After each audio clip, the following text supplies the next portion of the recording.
I feel like the consensus is that like living in small spaces means ultimate freedom. Living minimalist has this romanticized vibe to it. But it's not until your bed becomes your bed, your couch, your kitchen bench, and the place where your toilet paper sits that you realise maybe it's not what it seems. And then on days like today where it's windy as all hell, the van rocks as if you're doing something funner in it than you actually are. I mean, it puts you to sleep real nice, just that, you know, the motion of the wind blowing like a tent, even though it's metal. But you realise maybe living in a car space is not all it's cracked up to be. Hey, hi, how you going? My name's Ashley, and I live full-time in this little box that is a Toyota Hiace, aka my car space house. We have wired, cut, done all the electricals, done most of the build on the inside, all of ourselves. This one down here included. And I'm going to be honest with you, to live in a space like this tiny space, I did way more than just sell stuff, including foregoing my childhood toy. Because you know what? You should get rid of your childhood toy too, because it's just memories. The toy is not the memories are up here. It's okay, throw it away. And, you know, what's left of me and my childhood comforts are very minimal these days. And even then, I still want to get rid of some of it. Tiny living, especially in van life, is not just about the square meters. It's about the Jenga you play trying to find like clean pants or undies. It's the blur of lines between your dirty laundry and your clean laundry. And when we started, we thought we'd optimize our space very well.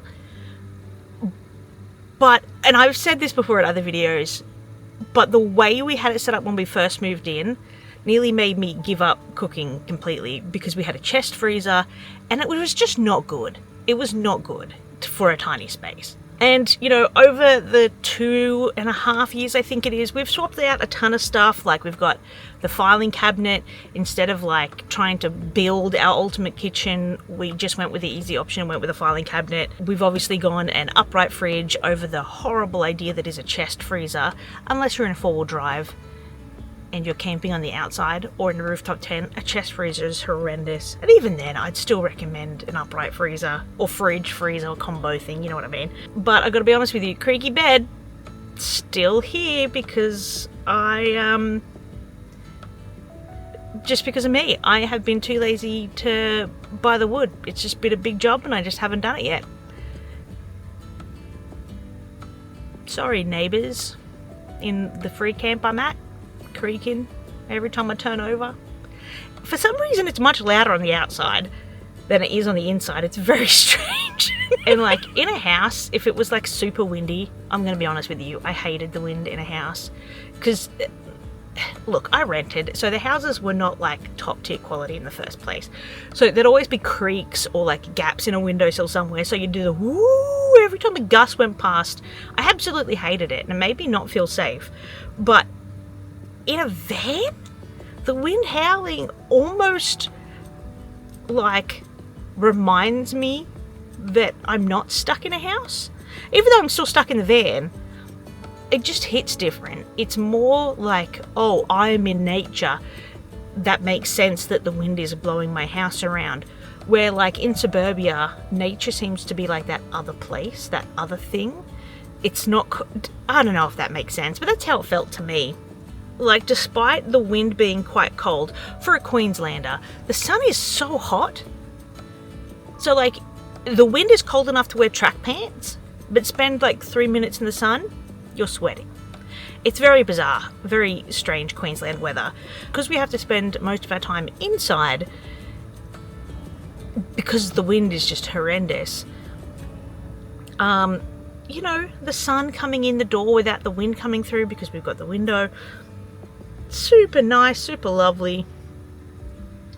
you have way more lazy days, and that's kind of what it should be, you know, just absolute lazy days. Your day slows down because you're filling it with like things that you want to be doing. It's nice. Tiny van. I want to say that we gave up a lot to live in a van, but truth be told, I feel like it was things that I was clinging on to rather than genuinely holding close. And so I do feel a lot freer for getting rid of like collector video game editions and extra toys and extra models and things I thought were important to me turns out are actually not that important to me. My hair, I can't decide what to do with it, so you're just going to have to deal with bad hair for a couple of videos. But we did make room for the bits that were important. For example, I still have my Wrath of the Lich King limited edition. When you're in a house, you kind of just shut the blinds, shut the windows, and that's it. The weather's kind of gone. The weather is out there. As I said, like the nature is out there. It's somewhere else. It's not inside the house. It's not in your suburbia. But in a van, I think because you're, I guess, more in nature, you just can't get rid of it. So it's kind of just there all the time. So you have to be faced with like whatever weather is happening at the time. In this case, wind. Constant wind has been blowing for 3 days now. So the van has been rocking in the middle of the night. It's been making weird noises, weird creaks. That might be the bed. I'm joking. The wind creaks the van too. So double the creaking. You can't ignore it is the point I'm making. And the more intense the weather, the more intensely you can't ignore it. So you're having a massive like tropical storm or whatever out there, you're battening down the hatches. You're like absolutely shutting every window. Absolutely shutting every window. You are, reinforcing things, you're sycophilexing things, as we have found out in previous videos. You know what I mean? And then you are like hunkering down. You are just like sitting there waiting that out, hoping. I mean, it's not going to happen. Like, the van's not going to tip over or anything. I mean, it could, but we're pretty heavy, the van. So, you tell yourself it's not going to flip over, but you really don't know. And that's what I mean. Like, your houses are going to just completely flip over. Hopefully, I guess that's why else would you have a house, right? If you didn't feel safe in it. I just read the next bit of my script and it says the fear the roof would lift in the middle of the night. And I guess that's a real fear for a lot of people in a house. I guess it just depends on your anxiety levels. I used to hate the wind. I used to hate a lot of weather events. But now I think it's more exciting because you're closer to it, because you live in this tiny little thing that is in nature rather than nature coming to you. And so, I don't know, I feel like it's kind of like a lot more acceptable, like the whole when in Rome thing. If I'm out in nature and nature's angry that day, that's on me for being out here. You know what I mean? So I think it's just easier to accept when you live in a tiny space, however inconvenient it may be. Okay, but here's the real deal on living in a tiny space. I feel like everyone assumes that you would assume, if that makes sense, but I didn't. If you have smelly shoes, your whole van's gonna smell. So, and if you get your shoes wet, oh, good luck trying to get those to dry in any kind of reasonable time, especially if you've got like a week of rain and you got your shoes wet on the first day, you're done. They're moldy. You know what I mean? Condensation is horrendous in a small space like this, especially if it's raining, because you shut all the windows, you're breathing out moisture, carbon dioxide, that sort of stuff. Obviously, vans aren't airtight. Well, ours certainly isn't. But, you'll wake up and the whole front window will just be condensated the whole way up. Especially, it's worse when it rains. And there's a crack in the spark plug, so they also get wet. So that's a thing. Condensation is horrendous. 9 times out of 10, unless you have one of those huge, like, ProMaster RAM things, those really big ones a lot of YouTubers have, your bed's going to turn into your dining table. It's going to turn into your couch. And you're probably going to spend most of your time in bad weather just sitting in the one spot in your van doing the things that you want to do because you got the time. But at the end of the day, you're probably not going to get your steps up, you know what I mean? I don't really like talking to a lot of people. Like, my social bar gets full very, very quickly. Like, talking to you, as in you, the audience, is enough to fill my social bar. And the amount of people that think my Starlink dish is a solar panel happened today. Person comes up, solar panels in the shade, by the way. Like, sorry, my solar panel's on the roof. It's up here. Can't be in the shade.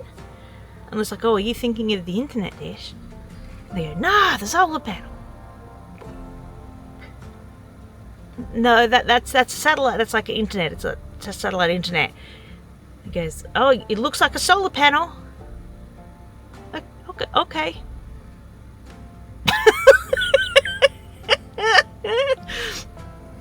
You know, and some days, physically and metaphorically, I wish I could just like shut the door, lock myself away, and pretend the rest of the world doesn't exist, never has existed in the first place.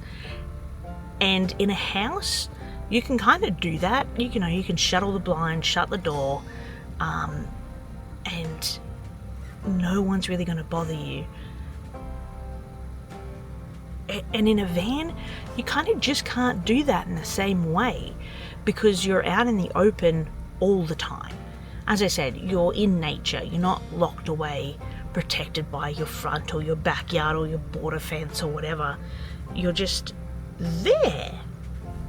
And sometimes it can feel a little exposing to be like that. And then I remember what it's taken to get me to this point in my van life journey and the evolution of myself. I know that sounds really metaphysical, but being able to relinquish a lot of my childhood toys or collections, and ultimately the things I thought were important to live in a space that now brings me so much more joy than those objects that filled my house ever did, is worth it every time. And I will continue to make that choice. There really is not much or anything that would send me back to that environment of living in a house. There's a tractor.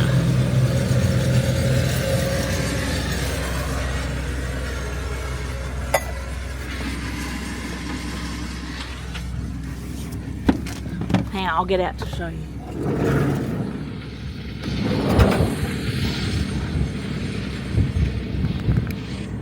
I think I still missed it. You don't need to explain van life to anyone, especially when you don't want to talk to anyone. And I think that's probably why I like it the most now.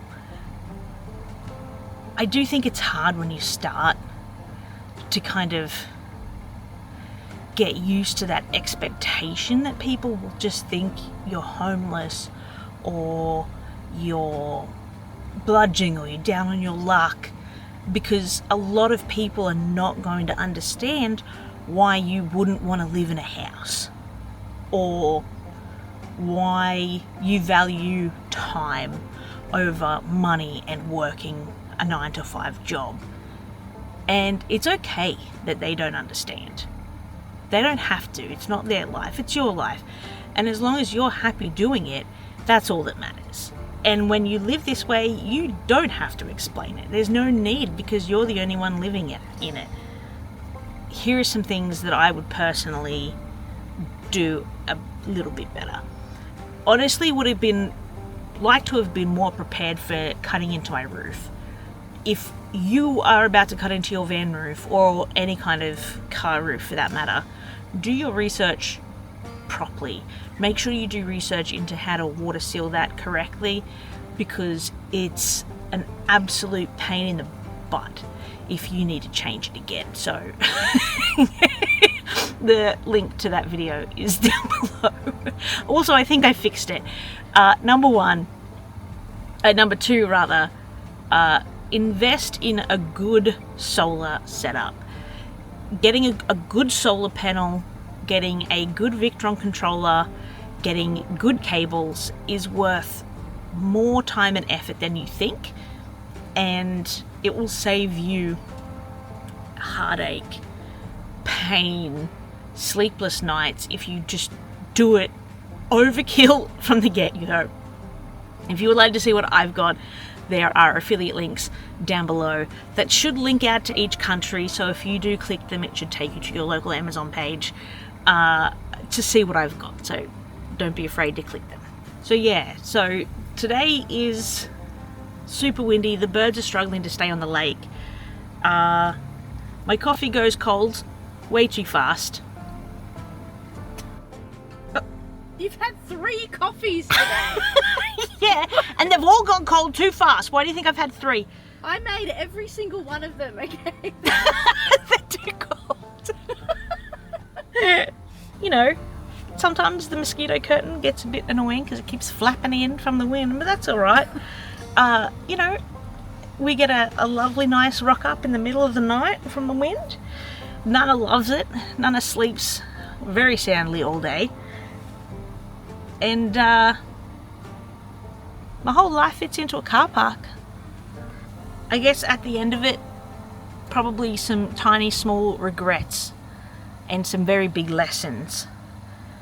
But I'd like to think we've made room for the best bits, for the good bits. Nice hybrid of like our old life in a house and our new life nomadically in a car park. Well, in a van that fits into a car park. I threw away my childhood toy, and you should too, even if you live in a house, because is it really that important to you, or is the memories important to you? That's what I'd ask. To just live genuinely, because when you're living an alternative lifestyle in the first place, people already aren't going to understand it, and so don't waste time trying to explain yourself to people who are just not going to get it, because some people won't, and that's okay, because they're not living your life, and that's it. That's as simple as it needs to be. But if you are curious, or if you're new to the channel and you're curious about what it's actually like to live nomadically, and you don't want the 100, 200 gram? You don't want the 100, 200 grand Instagram vans? Like, subscribe, keep watching. There's a couple of videos popping up here. I would highly recommend them. We have a lot of fun on the channel, and I speak the truth, and I live the truth, so check it out.